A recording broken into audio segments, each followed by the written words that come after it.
Morning বঙ্গাউলরা। আমার দিদা ছিলেন বরিশালের মানুষ। এই চিকেন কষাটা তার কাছ থেকে শেখা। খুব সহজে 5টি স্টেপে তৈরি হয়ে যাওয়া এই রেসিপিটার একদম শেষে দিদা মেশাতেন একটা সিক্রেট ইনগ্রেডিয়েন্টস। আজ আমি আপনাদের সাথেও সেটা শেয়ার করে নেব। চলুন শুরু করা যাক।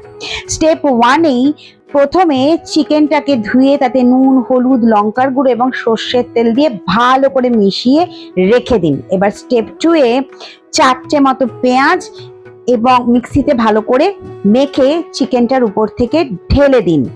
এবারে তার সঙ্গে একটা রসুন এবং আদার টুকরো মিক্সিতে পেস্ট করে নিয়ে ভালো করে মাখিয়ে 2 ঘন্টা রেখে দিন।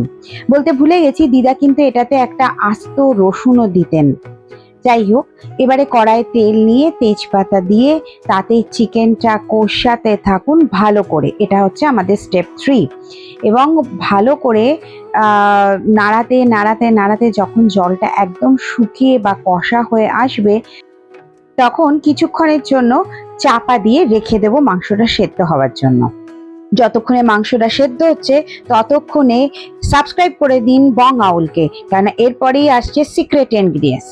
একটু জল ঢেলে নিয়ে তার উপর থেকে ঢেলে নিলাম কসৌরি মেথি। হ্যাঁ, ঠিকই ধরেছেন, এটাই হচ্ছে সেই সিক্রেট ইনগ্রিডিয়েন্টস। এবারে কসৌরি মেথি দিয়ে দিয়ে একটু নাড়াচাড়া করতে থাকলাম এই যতক্ষণ না মাংসটা পুরোপুরি রান্না হয়ে যায়।